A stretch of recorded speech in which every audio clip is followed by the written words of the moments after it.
we are completely having surveillance over all these people, and today we are showing the arrest of two people. One is Lakan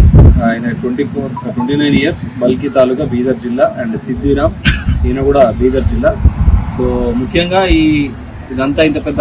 ganja Caesar అనేది చేసినందుకు Hyderabad sub division Rammohan Reddy మరియు CCS inspector Mallesh, అదేవిధంగా ఈ information అంతా collect చేసిన SP inspector Vijay మరియు Ramesh, SP inspector SI CCS Srikanth, అలాగే CI Hyderabad Sangareddy జిల్లాలో ఎట్లాంటి సమాచారం ఉన్నా ఇంతకుముందు చెప్పినట్టు ఒక నెంబర్ మీకు ఆల్రెడీ ఇవ్వడం జరిగింది, 8712656777. సో ఈ నెంబర్కి మీరు మెసేజ్ చేసిన ఏది ఇష్యూ ఉన్నా కూడా, not only regarding drugs, any issue ఉన్నా కూడా కంప్లీట్గా ఎస్పీ ఆఫీస్ నుండి